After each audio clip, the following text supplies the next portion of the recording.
All right. A few quotes for you about leadership to start us off today. Adlai Stevenson said, "It's hard to lead a cavalry charge if you think you look funny on a horse." Meaning if you doubt yourself, your teammates are probably going to catch on and doubt you as well. Will Rogers says, even if you're on the right track, you'll get run over if you just sit there. So leaders need to be initiators of action. Boris Yeltsin said, "You can build a throne with bayonets, but you can't sit on it for long." So command and control. We're probably gonna learn about that today. And then Benjamin Hooks, "If you think you're leading and you turn around and see no one following, then you're just taking a walk." All right, well, welcome everyone to Ask the Experts with the Tri-City Regional Chamber of Commerce. It's our series to help business leaders grow their companies with practical advice and answers you can implement right away. And a special welcome to those that are on Zoom. Watching remotely, you're a valuable part of our audience today. And I'll be chatting with you, so please engage. I know you're multitasking. Oh, I saw that. Yeah, okay. And also hello to those watching the recording on YouTube. My name is Paul Casey. I'm the Executive Director of Leadership Tri-Cities, and I'm privileged to be your facilitator today. This is a free benefit of your chamber membership, and it couldn't be possible without the generous sponsorship of STCU. With us today is Sarah. Come on up here, Sarah. Say hello to the crowd. Yay. Yeah. This is a great topic, and since he had quotes, I have a quote for you. And I've had this over my desk for probably the last 2 years, so I tore it down. Now I'm gonna have to write a new one because the sticky doesn't put it up anymore. But it says, "Leaders promote hope, not fear." And I think that's so true, because STCU believes that we're all leaders. We're all impacting the people we're around, and I want to do it in a positive way. So I'm excited to listen to our 3 experts today tell us about things that we can avoid. Yes, thank STCU for your support. So for approximately half of our 90 minutes together, our experts will be presenting their gold nuggets on our topic of avoiding leadership mistakes. And for the second half, they will answer your questions. If you'd like to ask a question, and we do encourage everyone in the room to think of one question to ask the experts, whether you're virtual or here in the room, you can text me at 509-392-1895. If you want to put that in your phone right now or write that down for later, that keeps them anonymous. Or use the chat if you're watching virtually, or if you're in the room, you can just raise your hand. And our experts will repeat the question and answer it. I'll vet those that are coming in through text and through the Zoom, and we'll get to as many of them as we can. Our experts have their contact information in the back of the room, so make sure to grab their card on your way out. And Tri-City Community Health also has a cool gift for you, either a water bottle, a little hand thing with markers, or a little stress squeezy thing that also is a phone cleaner on one side. So if you're in the room today, you get the bonus of taking one of those gifts home on your way out. What else here? Well, let's just get right to our speakers today. I'm going to do an intro, and let's start with Kristy on the far side. Kristy Needham is the CEO at Tri-Cities Community Health, where she has worked for 8 years. She has worked in a variety of healthcare settings for over 24 years. That includes private practice, hospital-based clinics, specialty clinics, critical access hospitals, and now a community health center. Marci Ballard in the middle brings over 20 years of experience in sales and operation management to her role as Director of Corporate Development at Christensen, Inc. She holds a master's in industrial and organizational psychology, which aids in her ability to motivate and engage a workforce. Marci is an active leader and advocate, chairing the WSU Tri-Cities Leadership Network. There's a little flyer on that as your way in. Brand new, and serving on the boards of the Pacific Propane Gas Association and Women in Propane. Outside of work, Marci enjoys time spending with her family at sporting events and on the golf course. Avonte Jackson currently serves as the Executive Director of Grace Clinic, the Tri-Cities' only free clinic. During her career, which spans more than 35 years, Avonte has had plenty of time to rebound from mistakes in the workplace. She is delighted to share these lessons with you today. And here's a funny thing, when this bio was submitted to AI for improvement, Copilot by Bing added, Avonte's journey reminds us that mistakes are stepping stones to growth and compassion drives meaningful change. So if you want to beef up your bio, That's right. use AI, never stop learning. All right, let's give a hand to our. So if you're ever having a down day, you want to feel better about yourself, put your bio into an AI thing and let it rewrite it for you. It really was pretty amazing. So just as a very quick icebreaker, just popcorn style, what AI programs have you used, and a thumbs up or thumbs down on your experience? Anybody, has anyone used any? ChatGPT, thumbs up, okay. Any other ones? Copilot, did you like it? Yeah, it was cool. Canva has a feature too, like use Canva has a magic write feature, and I think LinkedIn has one, but I don't pay for LinkedIn, so I think you gotta pay for that one. So I don't know anything about it. So very cool. So, I do like the idea that we can learn from these mistakes, because I certainly have had, plenty of opportunity. I can't believe I put the number of years I've been working in there. That was a mistake. But anyway, so let's get to it. I am going to talk about delegating and my mistakes that I've made in this area. I want to start by talking about Leadership Tri-Cities. I am a part of the current class of Leadership Tri-Cities. And I want to start with this for two reasons. Three. One, Paul's the executive director, so I'm earning some points by mentioning it here. So that's one thing. Secondly, it has been a really important part of my leadership journey. And what it has done, because I've been out of school for so long, again, how long I've been working, you can lose some of the current concepts and the way things are presented. A lot of times it's the same things that you've learned before, but the language changes a little bit. So I really appreciate the way that Leadership Tri-Cities has helped to equip me better in that area. And then the third part is that I do use some of the resources that we have picked up through that experience, and I want to share some of those there. So gotta give credit where credit's due on Leadership Tri-Cities. And I might get in trouble, because when you say I'm Leadership Tri-Cities class 27, best class ever, I didn't say that, so don't tell me about it. All right, so let's talk about personified leadership. So when we had our kickoff retreat in Wenatchee, August of last year, this curriculum was used as the foundation for our training. And I really loved it. I had never heard of it before, but it was very impactful for me. What it did was correlate parts of the body to various leadership qualities. Paul's the expert, so I'm not even going to try to really go into any depth on it, but I do want to talk about it a little bit. So just to give you a feel for it, if you think about a leader's vision, which part of the body would that relate to? The eyes, of course, that would relate to the eyes.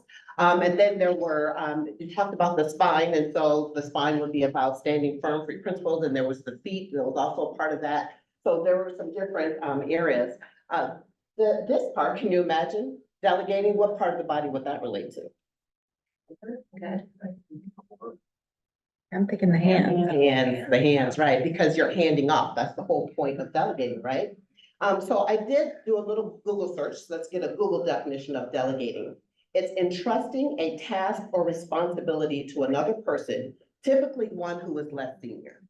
So someone who reports to me, I am delegating, I'm entrusting them with these tasks and responsibilities. I do have made a few mistakes in this area, and so that's what we're going to talk about. I loved this picture, the delegation doom loop, which again was part of personified leadership model. I pulled this off of their website. And basically the idea is when I fail to delegate, then I leave the person I'm delegating to, my team member, less skilled. I won't say unskilled, but they are less skilled. There's something I have been doing that they could pick up, and they would pick up that skill if I hand it off to them. And as I continue to hold on to this task, I continue to leave my team member in a less skilled state than they should be. And so that's kind of the doom loop. The other part of that that's not written here is not only do they remain less skilled, but I also am not growing and developing appropriately, because when I free myself up to go on to other skills, I'm missing that opportunity because I'm holding on to something that another person could be accomplishing very capably. And so that's what I really was struck by when we did this, and it has stuck with me almost more than anything else we've done in Leadership Tri-Cities, because it just was such a great thought that delegation is development. It is how my team develops and grows. And when I don't hand off to them, they don't grow. And that's my fault. And I've made that mistake in the past. There have been a lot of reasons I haven't delegated before. Sometimes when you work for a small organization, sometimes you feel like there's no one to delegate to. Like, who am I gonna hand this off to? So that's something we'll touch on a little bit later. There have been times where it literally was just a lack of trust. I wanted to control and make sure the outcome comes out. But again, back to the Google definition of delegating, it's entrusting that task to someone. So there is some trust that has to come in there. So as we keep going, I just would like you to reflect, just a moment of self-reflection. Now, what grade would you give yourself for delegating? And you don't have to say it out loud, but just be thinking about what grade would you give yourself. So that's one tidbit that really helped me with the delegating. This is our Leadership Tri-Cities textbook, the Leadership Challenge. We every other month, we meet and do our leadership development evening, and we read a couple of chapters from here. And there was one statement in one of those chapters that has stuck with me so much. And this, I think, is what lies at the heart of my failure to delegate. And the quote specifically was, well, let me back up and explain. The book is very research driven, but there are lots of little vignettes and stories from different managers and leaders all over the world. And one of them said, it was just kind of a passing comment, but it really struck me. And he said, I had only been managing and not leading. When I am not delegating, I am not leading. I'm not leading well. So it is such an important leadership tool. When I fail to delegate, I fail to lead. And so that is the big mistake that I have made in this area. So another self-reflection moment, just to be thinking about what are the barriers that you have had in delegating to other people. And hey, you know, and I will say, if you're a parent in the room, this includes your kids. This includes the children. They need to know how to fold their clothes, wash their clothes, do the dishes. I was on a trip last week, let me tell you. I want to tell on my people, but I'm not sure the dishwasher was turned on while I was gone. All right. So throughout the presentation, there'll be some QR codes here, and you can scan those if you would like to access these resources. So this article was one about leadership versus management, since I just talked about that difference between if you're managing or leading. I think both are important, and you can go through all the different topics here, but I really want to focus on this area here, the main responsibilities of a leader versus a manager. And what it says is that the main responsibilities for leadership are mission-based, increasing results by building and maintaining talented teams. The management side of it, for the main responsibilities, is coordinating, organizing, and planning to ensure a certain outcome is achieved. Well, if I were forced to pick one of those, I don't want to pick one, I want both. Because you want to achieve the outcomes, you want to hit the deadlines, you want to coordinate and organize all the resources, but at the same time, you want to increase your results by building and maintaining a talented team. So I think the real goal is to find the sweet spot between these two. And our goal is to achieve the outcome and build a talented team. And again, when I don't delegate, I am not going to build the talents and skills of my team. That is where I'm going to fall short. So achieve the outcome and also build a talented team at the same time. Another article from LinkedIn. This one is about the power of delegating, and it gave some tips. This author here, I thought he was involved with LinkedIn at some management level, but I think he works for a different company. But in any case, he gave these tips for delegating. One of the things I think is important is to start small. So one of the goals of these sessions is that there are actionable steps you can take with you. So the actionable step is find something small that you can delegate to other team members and just actually hand it off to them. So let's pick something and start small. Delegating the right tasks.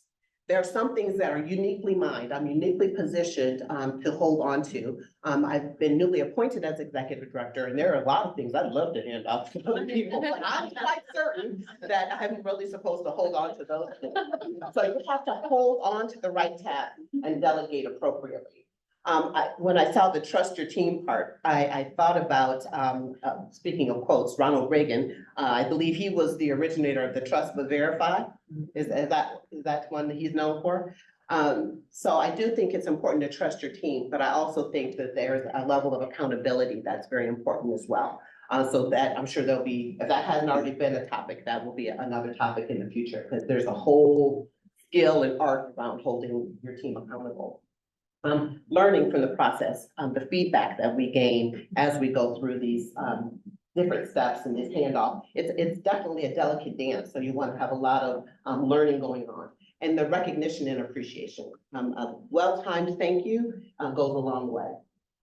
These are a few of the tips that I have wanted to add as well. I have often worked for smaller organizations, so there aren't always a lot of people to hand off to. So at Grace Clinic, as an example, we have a paid staff of 13, but we had 300 volunteers last year. So a lot of our delegating is not to paid staff members, but it's to volunteers. And the way we have facilitated that is by lots and lots and lots of documentation. And writing things down and step by step, how can you train someone to do things? I want to tell one quick story. There was a woman who years ago came to us to volunteer as part of our reception team. And one of the team leaders at the time came to me and said, she doesn't like it. The phones are ringing, there's people walking in and out, patients are checking out, there's volunteers coming in, somebody's dropping off a donation, there's all things happening. It was way too much. It was overwhelming for her. It drained her. So she didn't like it. So we were trying to figure out, is there another spot? We're like, well, we have this nice, quiet little office over here, and we're gonna give you some tasks to do, but there's not a lot of people to talk to because you're just gonna be here working by yourself. I'm telling you, she loves it.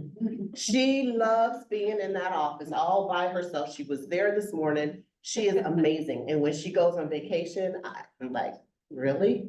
You have to go for 3 weeks? Can you go for 2? Can we negotiate? She's awesome. She's wonderful. And she does so many tasks for us. But it was a transition. And part of that transition and that training was documenting all the steps, writing it all down. She has her manuals and things she can refer to. And we do a lot of things together as part of that process. So it's been really great to have this as one of the successes, I would say, for delegating and building a talented team. All the things she's doing here had nothing to do with her career. She's retired. So she just has been able to grow and thrive. And so we're so grateful for that. I do encourage a crock-pot approach to this whole process of delegating.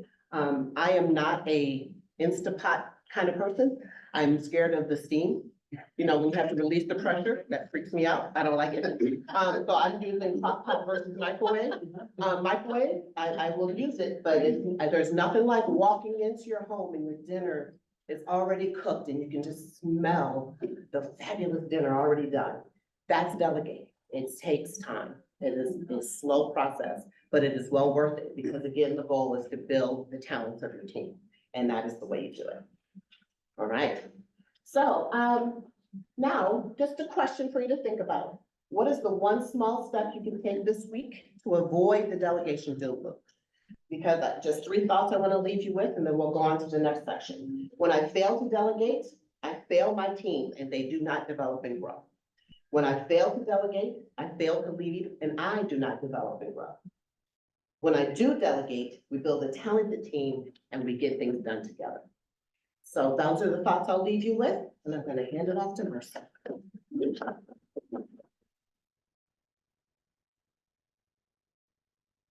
Avonte.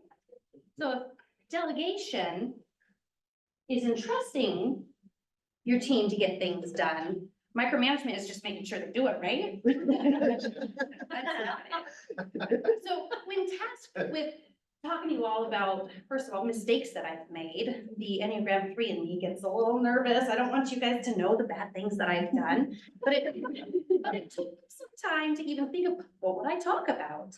Micromanagement, I don't do that. Well, yeah, I do. And when I needed a story to tell, I went back to a team I previously managed and I said, can you think of any time I micromanaged? And when the third person said, yes, it was the spring of 2022. So let me tell you a little story about the spring of 2022. If you don't, background information first, this is a picture of our beautiful area in Eastern Washington. This isn't what it looks like in spring necessarily, but you see all of the little white lines there. Those are windmills out in the orchards. And their sole purpose in life is during times of the year when we really need to protect the tree fruit from frost or cold temperatures. Propane powers those, and in my bio you heard the SM all about propane. But propane powers those to circulate the air within the orchard, keep the frost off of the buds, to keep the temperature just a little bit higher so that they make it through that spring. This year, we're not having a bad frost. I don't think we've sold a drop of propane unless somebody's preheating their pool right now. But spring of 2022 was warmed up real nice. And then it got cold really, really fast.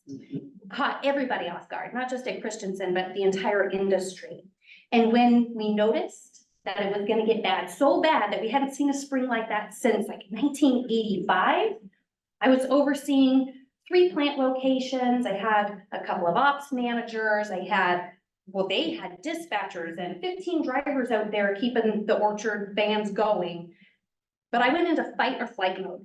I got so scared that I single-handedly was gonna kill all the fruit in all the land. that fight or flight set in, and I went into micromanagement mode.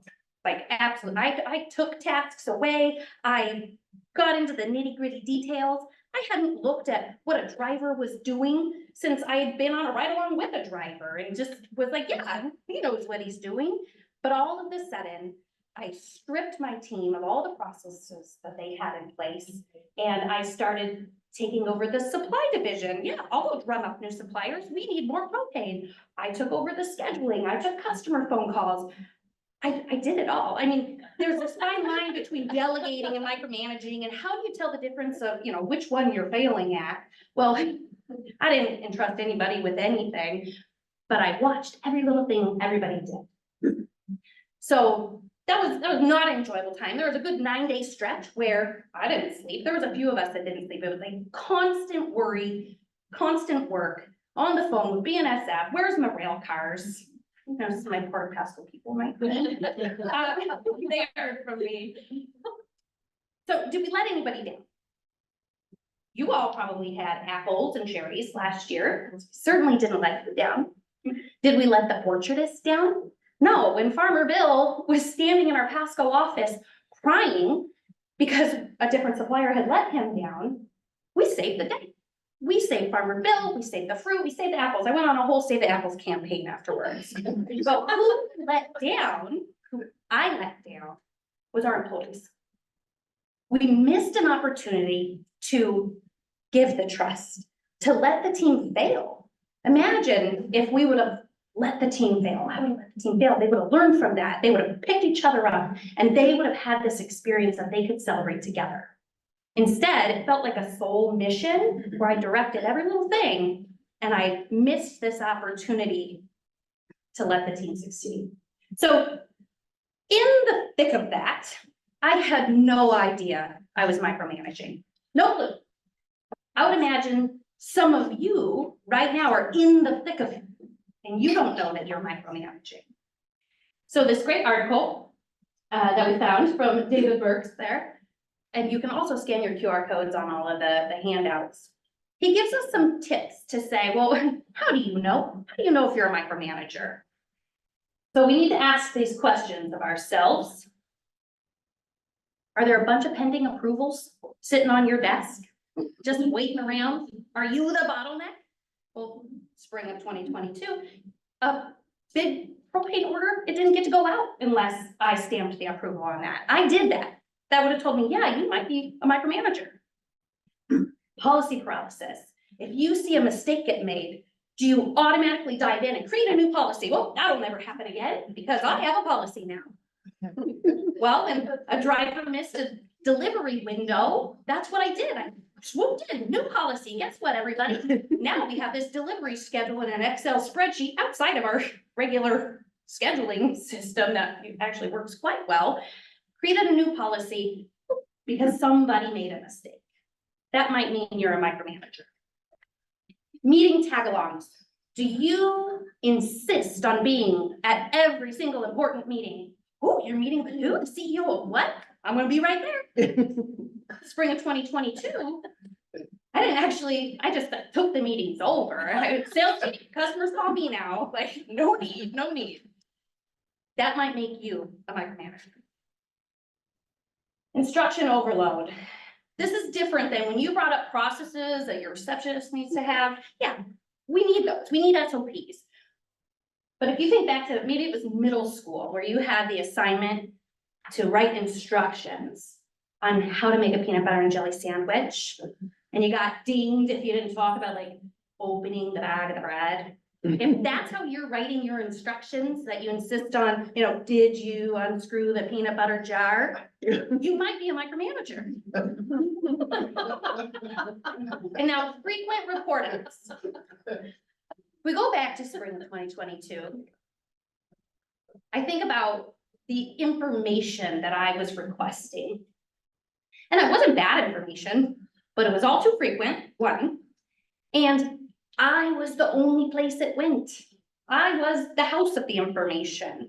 And that's a report up, right? Where it's not talking about like, hey, what are you gonna do for that team? Or what are you gonna do over there? And it's not collaborative. If you are getting your information from your employees in a silo, you might be a micromanager. So micromanaging certainly leads to more micromanaging. It's very similar to the delegation doom loop. And micromanagement doesn't allow you to delegate.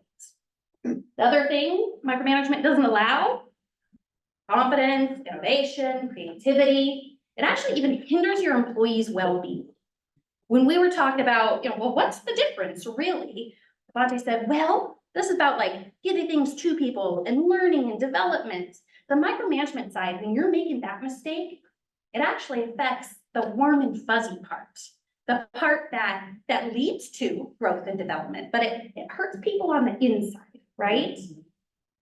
So what do we do with this information? I'm not gonna make you raise your hand either. You don't have to tell me, oh my gosh, yes, I'm a micromanager, but I want you to think about, did I answer yes to any of those questions?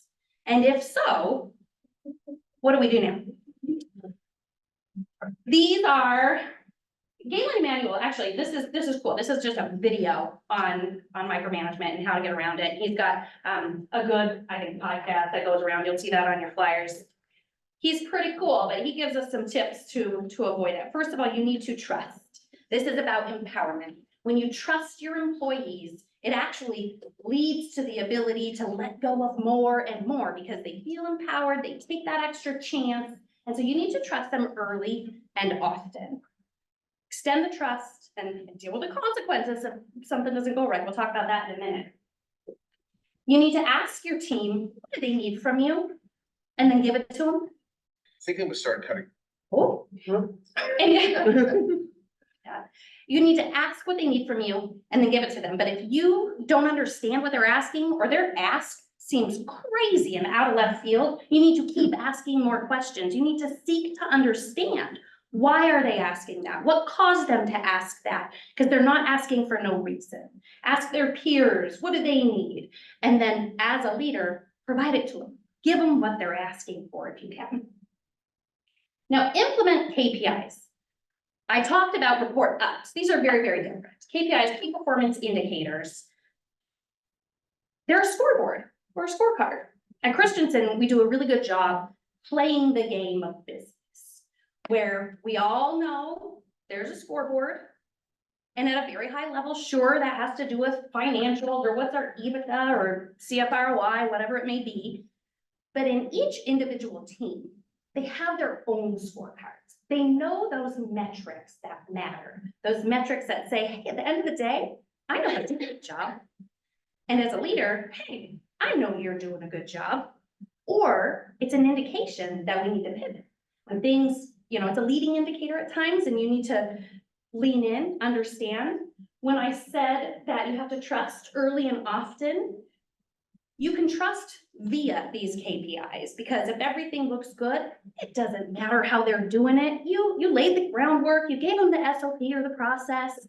And as long as that outcome is what you need that outcome to be, you're good to go, and you can continue trusting. Getting to this last one though, what happens when that KPI slips? What happens when somebody's not doing their job?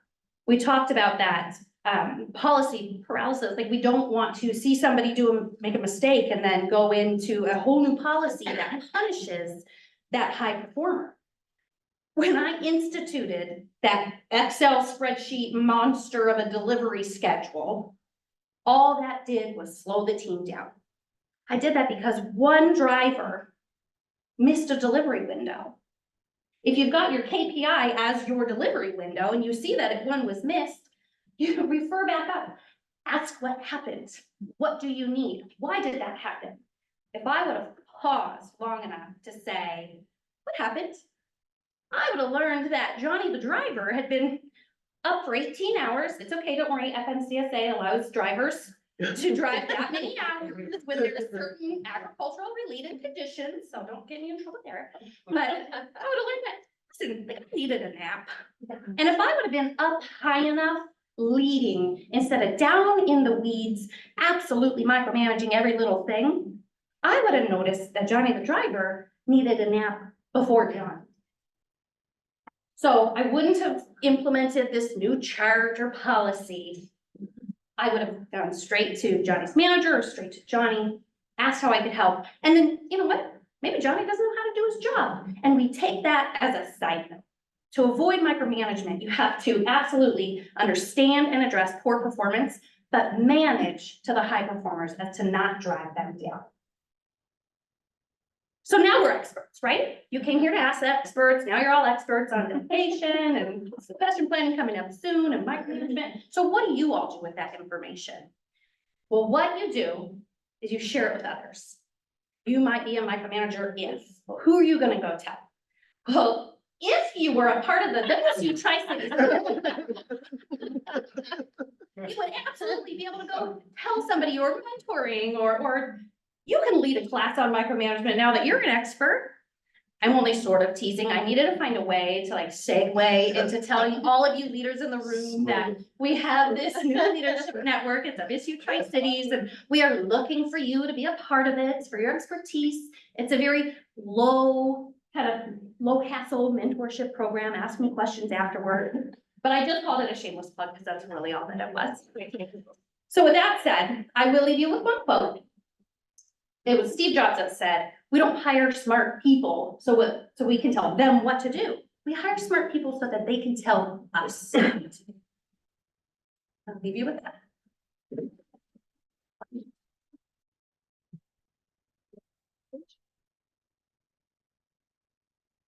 Perfect. So succession planning. Oh gosh, where do we go with this? Okay, so the definition of succession planning is a strategic process to identify key people with potential to fill key leadership roles. So part of our jobs as leaders is to find people to replace us.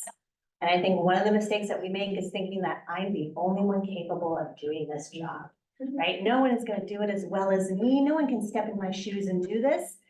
And so one of the biggest mistakes that I've seen and have done in my career is to not find those people that can step up, right? And we've all heard the hit by the bus theory, right? If I don't come into work tomorrow, who's going to do the job? And if I have made it such a point that nothing can function without me sitting there, then I have failed as a leader. Right, so when we don't do succession planning, right, it erodes trust and morale. And so at Tri-City Community Health, there was an unfortunate series of events, which a lot of people in this community are very well aware of because I get to hear about it all the time.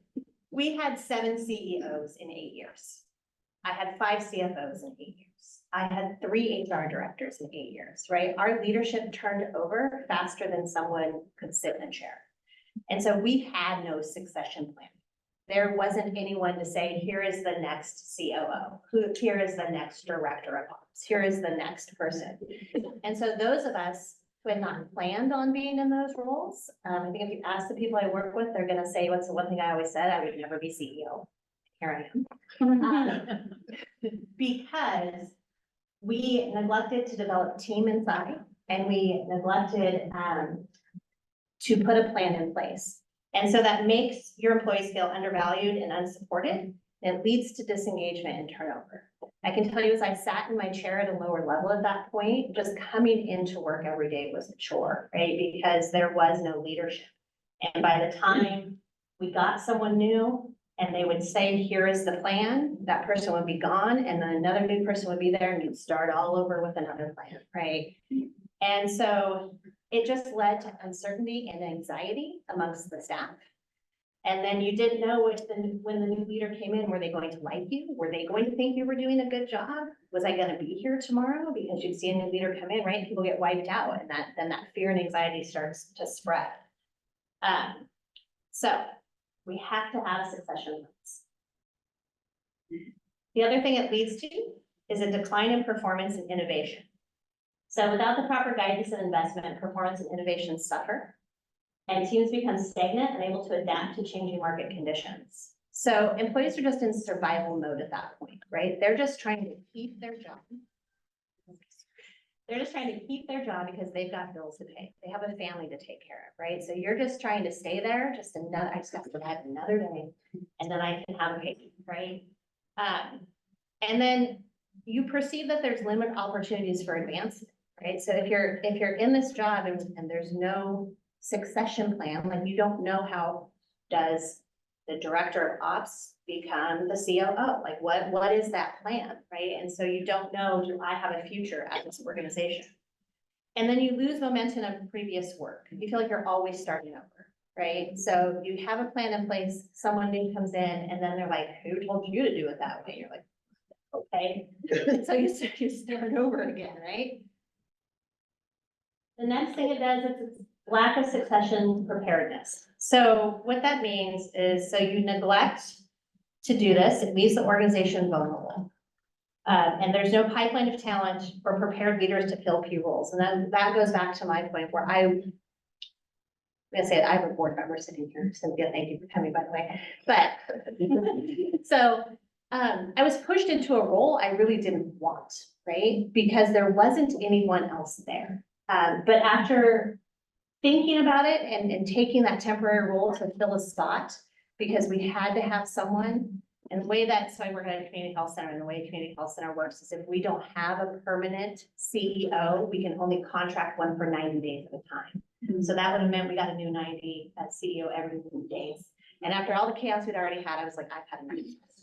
I'm just gonna step in this role. Let's get things under control. Let's get our teams in place, right? And then I ended up taking the permanent spot, so there we go. But there's a perception when there's not a succession plan in place. The other thing is there's a perception of favoritism that starts to pervade the company. People start to step into roles and they're going to assume because there was no plan in place that it's because you're friends with so-and-so, or it's because so-and-so likes you. Not that you have the skills or ability, that doesn't even come into play, right? You must have some way gotten and wiggled your way into that position. And so instead of being based on merit and skill, it's perceived as arbitrary because there's no plan and it's not communicated to people, so they don't understand what is going on. And then with those new leaders all the time, we get pulled externally from the outside because for us, our patients need us to deliver certain services. So we're trying to deliver those services to our patients, and maybe that's not what's going on inside. So there's changing views and there's no consistency.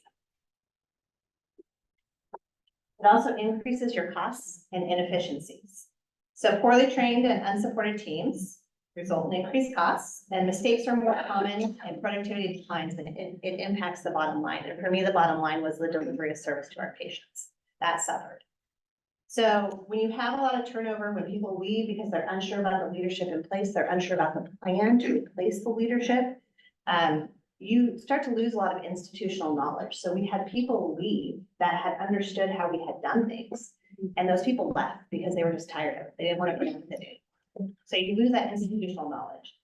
And then we also lost a lot of top talent because we always know the people with the most skills don't have to put up with it, right? They can go somewhere else. They can take a job somewhere else. And so we lost people that way too. And then just the bottom line is hiring and training people is expensive, right? Replacing people is very expensive. Going through that training is very expensive. So to turn all that over, and then it leaves you without a foundation. So one of the things that we are trying to correct and we're dealing with right now is to get our foundation back underneath us. So we talk about policies and procedures. We talk about managing and delegation. So it's hard to delegate when you have people who aren't trained to do the job. So, right? But so now that we're getting our foundation underneath us, we're starting to stabilize. Our leadership team has been stable for 1.5 years now, which is a great thing. We can start to get those things, but your staff also becomes poorly trained, right? Because if you have a bunch of turnover and you don't have leaders in place who know what they're doing, who's training your staff? Who's showing your staff what they need to do, especially when you're hiring new staff? And then it would cause confusion because I'd hire someone like a director of nursing and they would come in and then I'd have medical assistants coming back to me and saying, they're telling us how to do it differently than I've ever done it before. Who's right? And then I'd have to play the go-between, have to go and ask, what did you tell them to do, right? So I think all of that causes you to do things we're not supposed to be doing, not supposed to be micromanaging. I'm supposed to be delegating, but it's hard when all that is coming out. And then loss of organizational reputation. I think Paul's heard me talk about this ad nauseum in my conversations with him. One of the biggest things I am battling right now is Tri-State Community Health's reputation in the community. And literally at a chamber meeting, when they said, who are you and who do you work for? And I said, oh, I'm Kristy Needham, I'm the CEO of Tri-State Community Health. She went, oh, that place. Oh, that was the reputation, right? And so the reputation, we're in chaos. And that has been our reputation for a while. It's not untrue. But it's still hard. I want to be like, did you have some manners and maybe not? That'd be a little great. So it's just something I'm having to battle, to go out there and educate about what we are actually doing, what we are actually here for in the community, who we actually serve, that we are partners in the community, that we are not adversaries with anyone in the community. I don't think Tri-State Community Health did a great job of that in the past. And so now, it contributes, again, to the negative company culture. It creates distrust, complacency, and disengagement amongst your staff. And it also does that in the community. Having to reestablish ourselves in the community we've been in for 42 years, it's hard, right? So you're having to battle all that stuff.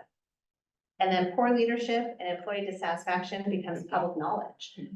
Some of you, I am not from this community. I am a transplant from 17 years ago, but I know those of you who have lived, been born generations in this community, you guys talk and you know things. And so those of you who have been here for a long time have seen Tri-City Community Health negatively in the newspapers, or on TV. There's been battles, right? You're all shaking your heads.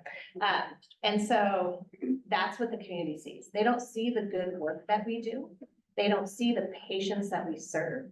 They don't see the people that we're helping to get housing and transportation and food on their table and a place to live. They don't see that. What they see is the chaos that's going on. But, so the quote that I just want to leave you guys with is, as leaders, let's strive to build legacies that inspire and endure.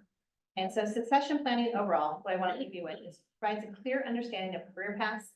It fosters communication and transparency while promoting talent development.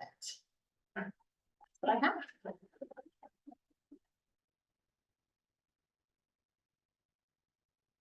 Okay, question and answer time. So again, you can either text me, or if you want to keep it anonymous, you can raise your hand if you're here in the room. And if you're on Zoom, feel free to put it in the chat. And we'll start out with one for Marci, which is, how does control and micromanagement go together? Well, certainly hand in hand. So, control freaks, we'll call them, tend to micromanage. And that's because they think if they aren't doing it, it's not getting done well. And so yes, those two things go hand in hand, but even control freaks. If they can learn to look at what is the outcome, and I want that outcome, and that's what I'm controlling, then those steps to get toward those outcomes, you know, maybe that's what they can give up a little bit so that they don't get lost in the middle. Got one here in the room. I have a question. What are some tips if you work for a micromanager? Is your manager a micromanager? No, you're not looking directly at Alan. Yeah. Oh, so I did touch on like that slide that says, hey, here's how you know if you're a micromanager, but you probably already know if you're working for one, right? And so clarity is kindness. And so it's important, maybe don't go straight to them and say, listen, you're micromanaging me. But first and foremost, you need to make sure that they know that you know what's expected of you. So that's where I would start is, you know, you just kind of repeat back to you what I think the assignment is. You give it back to them, you follow through, and the more you understand the expectations, the more you can head off a micromanager at the pass. If you know that they regularly check in at 3 p.m. on a Tuesday, well, you can have their check-in sitting in their email on Monday morning or whatever it may be. So you start building trust, and that's at the bottom of it all. If your manager trusts you, they're less likely to micromanage. And then if it comes down to it, you've tried all of the different avenues and you just need to say, hey, listen, I feel like you don't trust me. What can I do to get there? You don't have to say you're a micromanager, but you need to get to the bottom of, hey, why I don't feel like I'm trusted. Ask the question. Just set the record straight, I am not a micromanager. It's a very good delegate. Yes, But are there any situations where micromanagement might be beneficial? probably new hires. I mean, you might, this kind of goes hand in hand with delegation. You can't do it for somebody new, and you do kind of have to hold their hand through it. So I'd say in a new hire kind of role, or if you've got your KPIs in place and you realize somebody's not getting there and you're in a coach or go kind of moment. I mean, it's that last ditch effort to really get somebody up to speed. When we were planning this talk together, we had a lot of talk about delegation versus micromanagement because they are kind of two sides of the same coin. There is a necessary and very important training transition time when we are delegating and trusting a task to someone. And when it's new, there is a very necessary transition period that has to be in place. It can be shorter or longer, depending on the complexity of the task. I wouldn't classify that as micromanagement. I would classify that as training. I think the micromanagement could come into play where the letting go never happens. Delegation, I would think of it sort of like like a relay race, where the baton eventually has to make it into somebody else's hand. Now, in our house, we're big sports fans. I will tell you, now I can admit it because I think we're past it. We were incredibly disappointed with the US Olympic team for many years. Like, what are y'all doing? Why are all these other countries passing up the American relay team? That should not be happening. They were dropping the batons, they were tripping, like what, of course, I can't run anywhere, but I was very upset with them that they were not doing their job. But one of the biggest problems they had was the handoff of the baton. It never made it into their hands. And so I think it's very important that there is that time that's allowed. And I think that's going to be a big difference between delegating and micromanaging. So that's the one caveat I would put in there. There is a very important time period, transition time period that needs to be in place. I think it also depends on the industry. I mean, for healthcare, when COVID blew up, there was very much a lot of micromanagement on my part, but that's just because that it necessitated. The information was coming out so fast and furious and changing every 5 minutes. Like, we literally sit on the phone with the CDC in the morning, get our instructions, go do it. That afternoon, we'd sit down with them again. They'd say, forget everything we told you. Right? So they didn't even know. And for the people that we look to in healthcare, which is the CDC, to say we don't know what to do was a scary moment. So I think you can micromanage when there's not enough time to educate your staff on what needs to be done when the stuff is coming so fast and furious, like, I just need you to go do these things. That's probably delegation, right? But I would think it's up. I don't really know.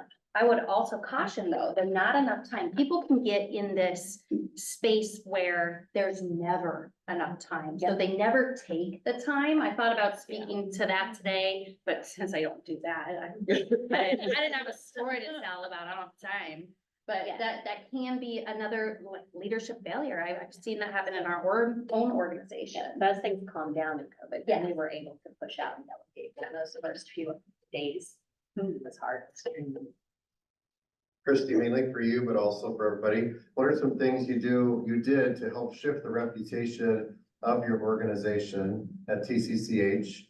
Or for anyone that's trying to turn a company's reputation more to the positive, more to healthy culture? I think my number one is education.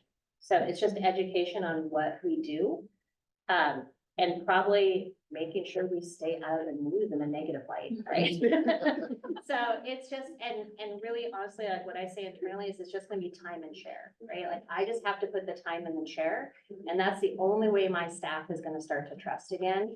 I was fortunate to have an opportunity, we are going through union negotiations, and that was the words coming across the table from my staff: "We just don't trust you.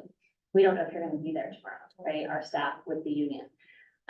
And so I just took the time to say, hey, I've been here. I've been here for the 8 years that you've been through the chaos too. Like, I get it, but you have to give me time, right? And so it's just gonna be time and share.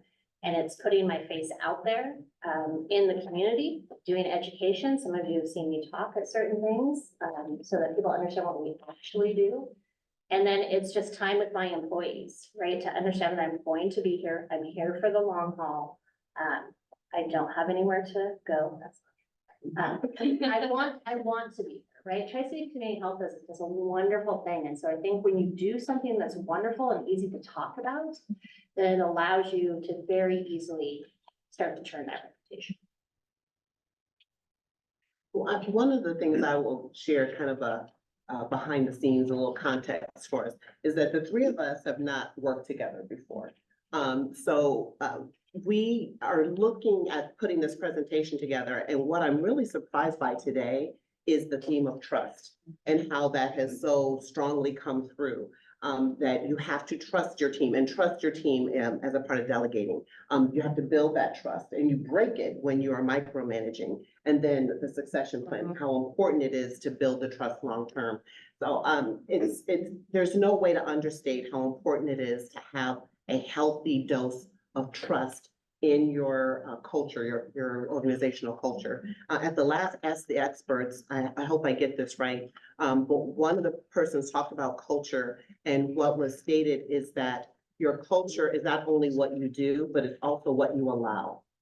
And so it's really important that we build the trust and be intentional about building it, because it carries through, and there are any number of topics we can bring up, and trust would also be an important ingredient.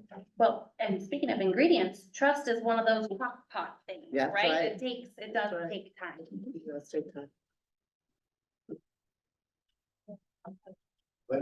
Well, first a comment, you three sound just incredibly introspective and thoughtful. And so I appreciate hearing this from leaders who are willing to really look at themselves and their experiences and kind of sort out the good and the bad. I think a lot of people end up in positions under leaders or alongside of leaders or managers that don't have that level of introspection or thoughtfulness. And so the process can be not happen at all or be very slow and painful. And so you did in the stories that each of you have shared, some similarities, although very different.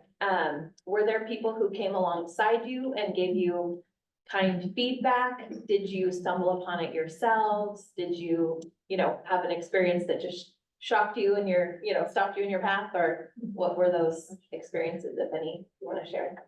You can go first. So mine was completely born out of the experience I had at TCCH. So before I started at TCCH, I would not have rocked the boat. I would not have done a lot of things I'm doing. I would not have spoken up.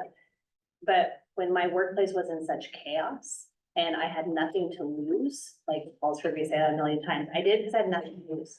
I was already worried about losing my job. Would it matter? Right? So I learned to speak up for myself, and I learned to also, what I really learned is how I did not want to be as a leader. Like what was going on around me taught me very quickly, this is not what I want to do. And so my leadership today was born out of that. I am acting how I wanted people to act to me in that moment. And I am transparent. I'm not afraid of the hard questions. I'm also not afraid to ask the hard questions, but that was all born out of my experience, and I don't ever want that to happen. Yeah. I will share that at the end of that 9-day stretch of no sleeping. And I was on a conference call, one of those last report ups, and we had multiple people on the team. And they said, it's gonna be 30 degrees tonight. And that was the end of it, right? Like the forecast looked promising. I got off of that call and I fell down and I cried. And I cried and I cried and I cried. Like I broke.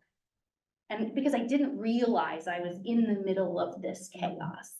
And when I mentioned that, I went to my team members and said, hey, when did I micromanage? And everybody spoke up and they just came right out and told me that it's because we foster this kind of culture of sharing and picking each other up. We didn't have time in the moment, as you mentioned before, to say, hey, guess what, Marci, knock it off, get out of my, out of my space. We know what we're doing. There wasn't time for that. We got in, we got the job done, but afterwards, there was tears, not just from me, but I have some dear friendships that even came out of those moments. And so, yes, I have people next to me along the way that aren't afraid to just say, hey, here's how you came out of that meeting, or did you realize, or did you mean to, or, just, we're not afraid to speak up at Christensen. And I think that's so important. I've said it, I'll say it again, clarity is kindness, and you gotta be able to speak up to make sure that you've got your partner raised up to where they need to be. No, I will say, it is easier to give what you are receiving, so it can be an overflow. So, and, okay, full disclosure, my boss is sitting in the room, okay? But because when you have the support and you have someone who is modeling the right kind of leadership, then it is easier then to give it to other people. Now, I've also been, not today, but many years ago, I was in a situation where I had a manager where I didn't feel like I had that. And I shared this story actually at one of our leadership Tri-City sessions. I worked for a gentleman. Now, it was another part of the country. I was in a sales role. And I was relatively new to that particular geography. And so I was kind of struggling with hitting my sales numbers, and I was trying to figure out things. It wasn't really working. And I went to him and I asked for help. When it came time for our employee evaluations, and at that time, the company used a forced ranking session. So it was like a bell curve. Somebody had to be on the low end, somebody had to be on the high end, and people were in the middle. He put me on the low end. And it was only because I asked him for help. If I had not asked him for help, I don't think I would have ended up there. I never asked him for help again. The trust was broken. Yeah. And I never allowed him to cause harm to me professionally again by asking him for help. So when you're in that situation where you don't have a trusting relationship with your man, it's very hard. It is very difficult. Because they're probably not delegating well to you. They're probably not thinking of you in terms of succession planning. They might be micromanaging, and there might be other stuff happening. What I would recommend in those situations is never lose your love for learning. That's where the introspection comes from. Always be pushing yourself to continue to learn and to read and to grow, network, and invest in yourself, because then your talents are going to make room for you. You're going to be able to move on somewhere else if your manager does not create that space for you. It is very hard to go to work every day when you have a broken relationship with the person who's in charge of your professional career. So make sure that they don't get that. Don't give them full control. That you make sure you hold on to that and continue to be reflective and introspective and build your own skills and talent. And don't be afraid to say, I'm sorry, I messed up. I mean, we had that conversation after that spring, and we all just like let it all out. And I said, I'm sorry, and I'll never, ever do that again. Like I learned through that. And so as leaders, you are going to make mistakes.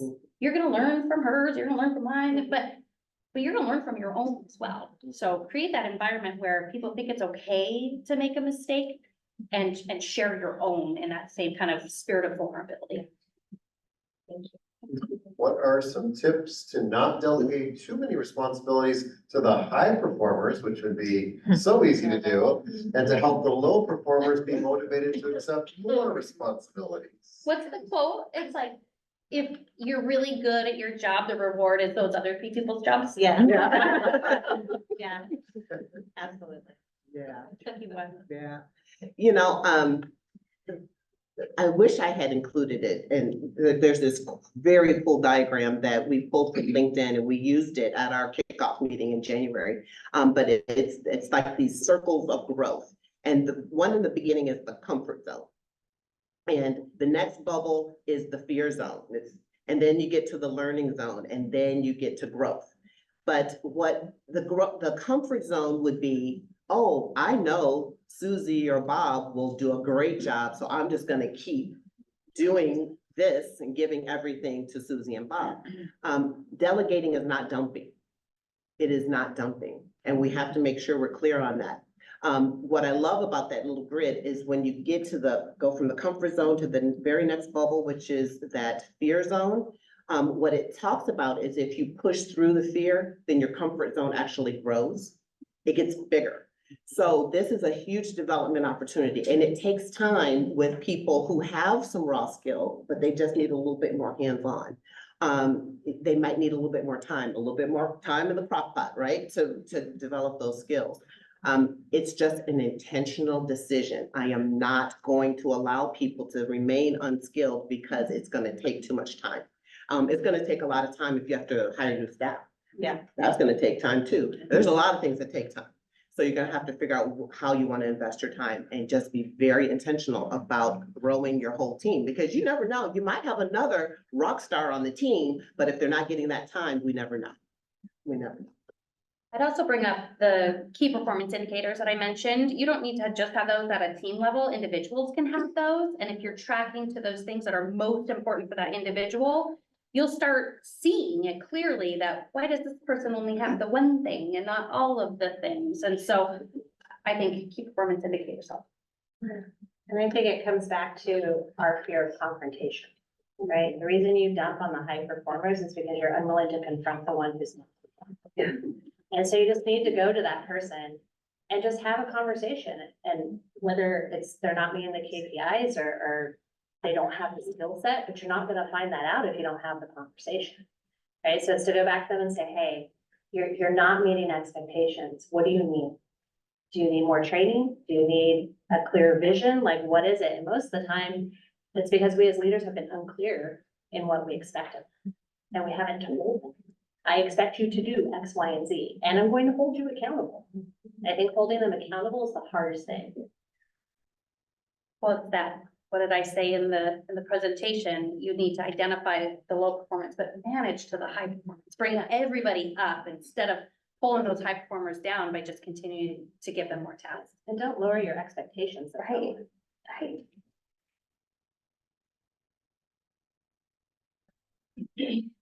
My question is related to like succession.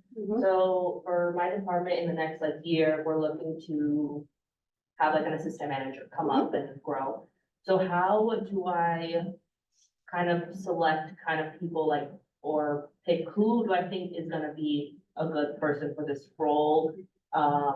We have people that are going like 3 years into the job. We have people that are 20 years into the job, and their personalities and skill sets are all over the board. Yeah. So some people are not very good at specific tasks, but I feel like they'd be really good at managing people versus this person is an expert in their role, but may not be the best managing person, and how to basically have the team respect maybe the person that's been here for 3 years, but would probably be better as an assistant manager than like just a team player. Sure. So like, how do you kind of manage that? Yeah, Or so a couple of different ways. Number one, you need to look for the natural leader. Who is everyone going to? Who does everyone ask questions of, even though they're not the leader, right? That's a way to do it. Another way this may sound very simplistic, you ask. Who wants to be a leader, right? Because we made a mistake internally. I have someone who's in a management position who finally, after being, and I'm not joking, has been in that role for 10 years and said, I don't like to manage. It's the bane of my existence. I hate it. I never wanted to do it. That we forced them into that role because it was just the next person. They'd been here the longest, right? And so it was just, everyone thought that was natural. But no one ever sat to ask him, do you actually want to lead? And so it's asking who wants to lead. It's looking for that natural leader, and whether that's the person that's been there 3 years or 20 years. I think if it's a natural leader, people aren't gonna care how long they've been there, right? They're already looking to them. But those are the two easiest ones. We had a tricky situation. We purchased a new company in Idaho. A lot of employees came with that, and we needed to create a new structure, and we needed a manager. The old owner used to sit there and there was nobody in that office anymore. We needed a manager. We went with the person that had the leadership, right? The person that people were already going to, and that really turned into hurt feelings from somebody who had been there longer. I know for a fact we made the right decision, and she was brave enough to cry, come and express that hurt. And when we talked through it and talked through, what does it really look like to be a manager? What does that entail? Some people get all excited about the title, but they don't realize that it's a completely different skill set. Yeah. You were just talking before we started this about the gal who had gone through the doctorate of nursing Yeah. program, and she came in day one and then said, Quit "I 2 can't do hours this." later. Yeah. I can't do this because Yeah. she didn't know what she was getting herself into. We also, when we hire drivers at Christensen, we'll often, like, if they've never driven a big tanker truck of fuel, we'll pop them in a tanker truck of fuel to make sure that they know that it's really dirty. It's not like delivering Fritos, right? It's very, very different. And so that clear understanding of what does it mean to do that job is important. Okay, a team that's embroiled in conflict, can you share some tips to create more collaboration with that kind of a team? I think it's being transparent. I think it's really just cutting to the chase of it. I think it's sitting in a room and just saying, we are not getting along right now. This is not going well. We are not vibing, whatever language you want to use to say that. And we have to figure this out. I've also done where I've gone and had individual conversations with people to figure out what the conflict is, because sometimes they don't want to stay at the table because it's a person sitting across from them, right? They just can't get along with that person. And so, but yeah, I have a talk tomorrow actually to do this. So I went and talked to them individually, figured out what the problems were. I told them that we were going to have a meeting. I was going to sit the two of them down, and I needed them in the meantime to figure out a way that they could figure out how to work together. I don't care if you like each other, but we've got to figure out a way to work together. And so they will be in my office tomorrow, where they're going to have to come up with ways of how they can collaborate and work together to move our organization forward. Or maybe this is just not the right position for them. But it's being willing to have those really tough conversations around the elephant in the room. It's hard to be a leader. Couple things I would add, and it builds on what Kristy was just saying. I do think my personal process for how I deal with conflict is I want to talk to the person one-on-one first. And again, there's a fear of confrontation. It doesn't have to be confrontation. No. It can just be conversation. But I like to go directly to that person first. And then if you need to bring in other people, then do that. So that's one thing. But I'm also gonna go back to my sports, because when we first started talking about this, I told them, I got some great football stuff. Yeah. I didn't tell my football story. I'll tell one now. So I'm a big fan of the NFL. I like football. But one thing to notice is when there's a penalty on the field, they throw the flag when it happens. They don't wait till the game is over and the bus is down the street and people are in the locker room and they're gone. And then they're like, oh, there was a penalty 2 hours ago. Throw the flag. So one time, you can get them at the party store. I bought the little referee flags for everybody on the team. And I'm like, okay, we gotta throw the flag when the thing happens so that you can deal with it up front, because otherwise stuff lingers. And I think the lingering and the festering makes it worse. Yeah. So if you can deal with it initially, and I'm telling you, those flags, they're cheap. Just go buy flags. And it was kind of fun for a while, throwing flags, then after a while, okay, that's crazy. Get rid of the flag. And then one other quick little story I will tell you. I worked for another organization years ago, and there was a job sharing situation, and these two people shared a chair, a desk. They shared it. So the first person would come in during the day, and she's sitting in the chair, she's like, oh my gosh, this chair, I don't like this chair. This chair is awful. I don't like this chair. But the other person in the evening, she likes the chair, so it's okay. So I can put up with the chair. The evening person comes in, oh my gosh, the chair, I hate this chair, this chair is so uncomfortable, I hate this chair. And I'm like, do you know you both hate the chair? Both of you, just talk to each other. Neither one of you like the chair. And so we got another chair. But sometimes it's just being willing to it doesn't have to be confrontation. It can just be conversation and just be willing to have the discussion.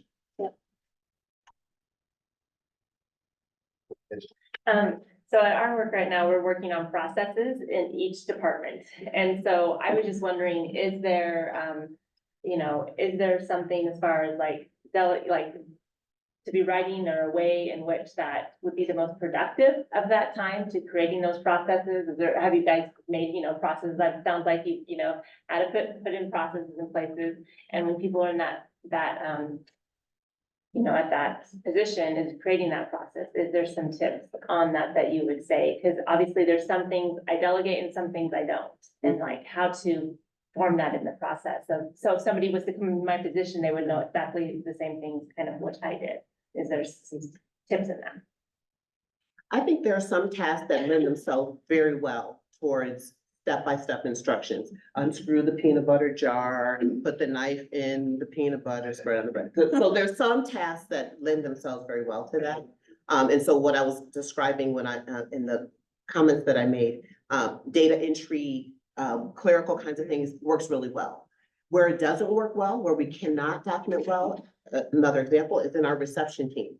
We have thought so many times about how do we bring someone new in? How do we train someone? How do we prepare them? But it's not a job that lends itself well to do this and then do step 2 and then step 3, step 4. So that is part of how we determine how we document the processes and the procedures, because can you literally write something that someone could follow and complete the task?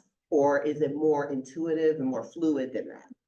So that's one of the big decision makers that we have in terms of documenting processes. If it's very fluid, then it's going to be more general overall feel for how we're going to approach it. And then it's a lot of hands-on, one-on-one, doing this thing together as we're transitioning the task. If it's much more step-by-step, then we can do it. We're going to do this a couple times together, and then you're just going to follow these steps on this page. So that's one of the big drivers for us in our environment, because again, there's just some things that don't lend themselves well to. And now this is how you're going to speak to the patient when they come. Those are things that are modeled more so than can be written down and documented and communicated that way. I'll add a cautionary tale that regardless of how you document the process, maybe you screenshot, maybe you do it in Word, wherever, you need a central repository for those processes. Elizabeth is laughing. We may have gone through this. But you need that place to go. You need a naming convention even before you get started of like, what is this process? And that needs to be known, like have your definitions all written out and have one place that you go for them and have a review process every X amount of time. Yeah, thank you. Hey, It's sure. also, sorry, Paul. It's also making sure that what you're writing down makes sense. So we have the people who do the process, write it down, and then I have them go to someone who's never done that job and say, read this and can you do it? If they can do it from their instructions, then we know we've got it spot on, right? But if you can't, then we're missing. A couple other things I will add, because in our environment, we have lots of rotating people coming through. If you come to the clinic in the morning, the afternoon is going to be a totally different group of people, and the next day it's going to be another group of people. So one of the things we do is checklists. So we've also found that to be helpful because you can't like document every little step. You know, if someone comes in who's a physician, we're not teaching them to be a physician. We're just wanting them to understand how we function as a clinic. So checklists are also helpful, so that it might just be enough. Kind of like with modeling, maybe like checklist. Yes. Okay. Yeah, so that might be enough as opposed to a step-by-step SOP kind of approach. Thank you so much. Has your approach to leadership changed with all the labor challenges employers face?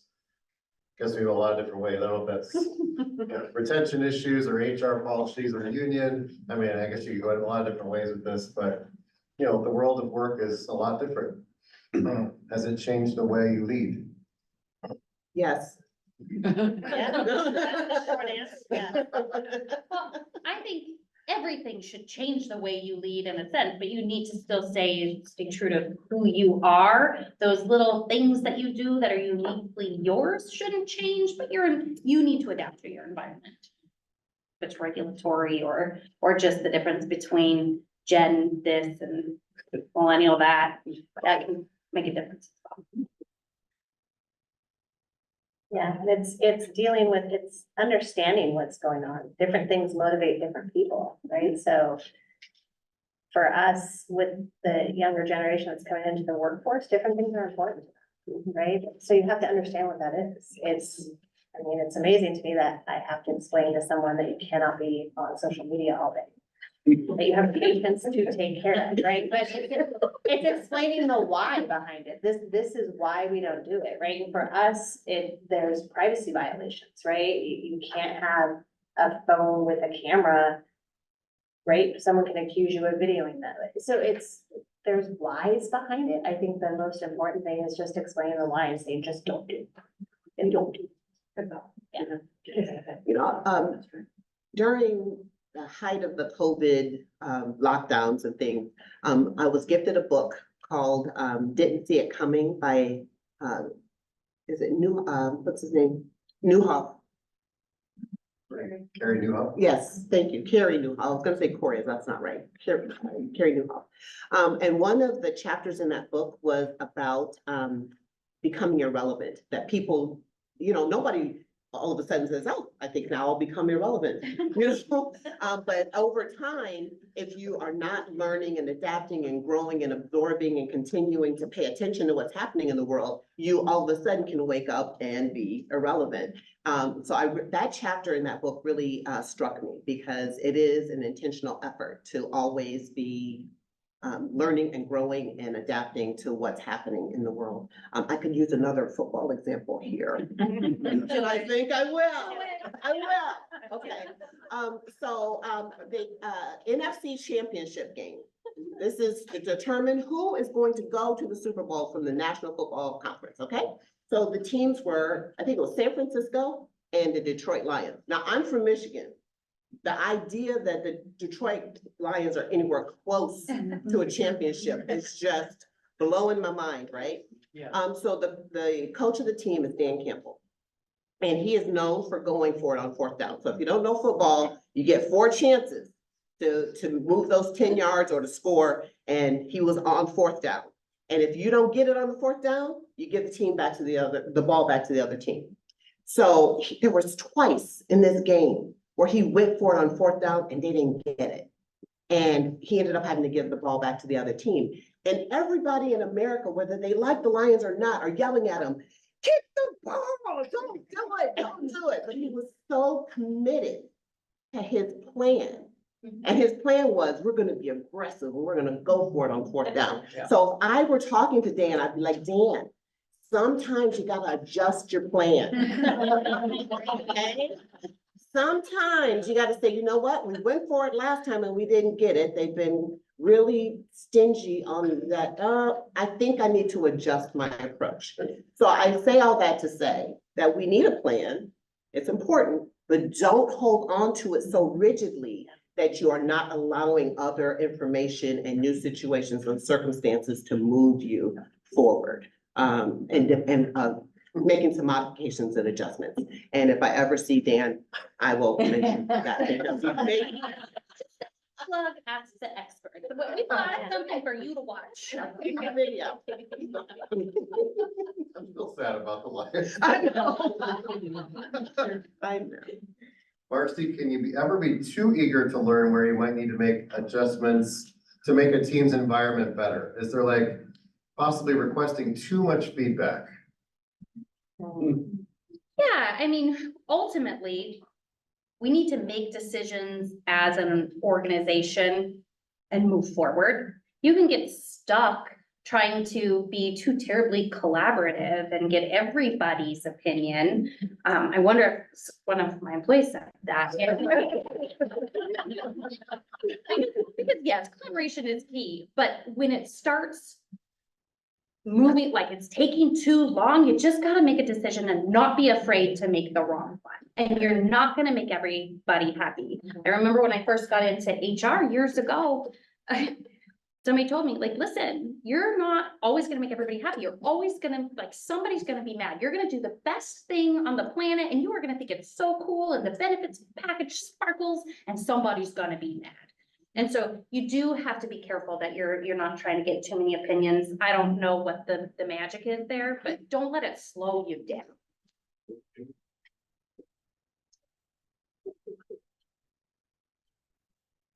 One question here in the room?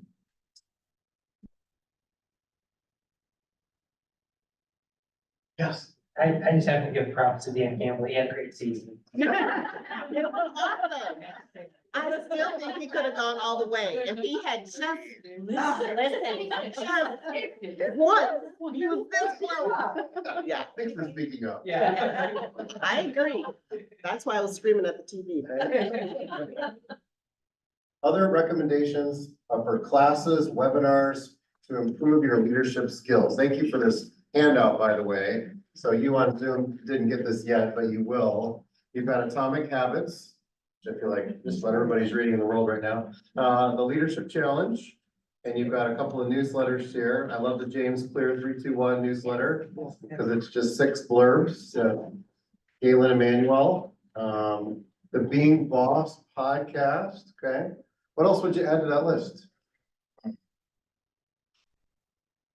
You know, one thing that we don't like about social media is the algorithm, because once you start watching something, it just keeps giving you more of that. But where it works in your favor is if you are following like James Clear and some of these other leadership experts, they will introduce you to other people who have similar perspectives that are helpful. So in that sense, the algorithm is helpful. So I really like LinkedIn. I use it a lot more than any of my other social media. I often find some really great information on there.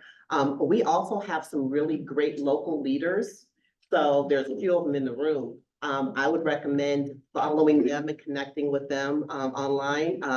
I know Josie does some great stuff and Paul's got some great stuff. I know Angela does a lot of the coaching as well, and there are other people. But we have a lot of local experts along with those national leaders. So I would encourage connecting with them as well. I will say one thing about the Atomic Habits. I have downloaded the app. So James Clear now has an app. Haven't started using it yet.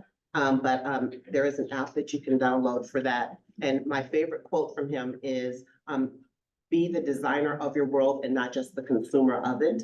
And so once you know that, you know, I'm thinking, well, I don't like this. Well, change it. You know, I can change it. I have that right. And so I really enjoyed that about his book. And so that sets you on the journey to find those resources.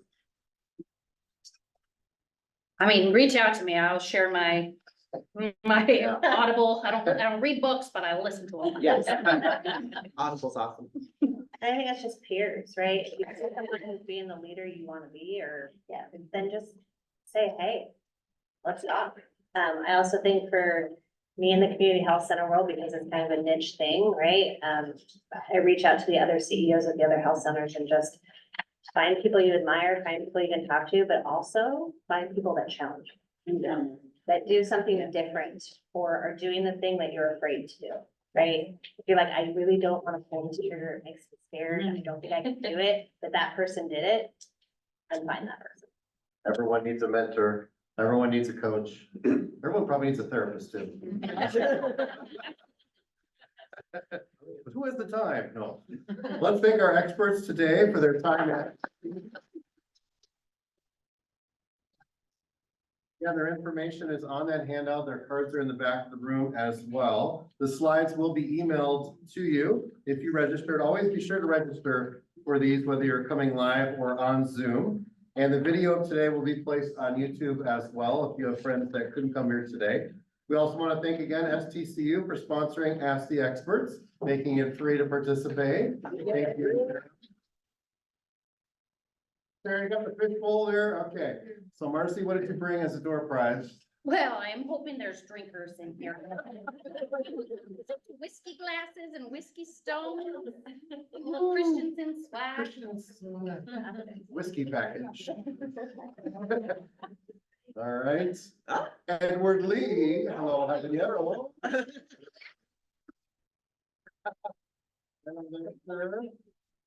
Okay. And again, if you're in the room, make sure you get TCCH swag in the back, one of those items before it gets all snatched up. Would you please just do us a favor and fill out the survey? When you came in the room here, you can fill out that and just flip it over on your table as you leave. So we can continue to offer these and make them extremely valuable to you. And again, you can leave them face down here. The next Ask the Experts, the flyer here that you got on the way in. It's always the third Tuesday of the month from 3 to 4:30. Our next one is April 16th. It's all about creativity. Sparking the fire. How do you unleash creativity and drive innovation? So we've got to be problem solvers as business leaders. And so this is going to sort of stimulate that creativity gene in each one of us. So I hope you'll join us again. May your business continue to prosper in 2024. Thanks for being with us.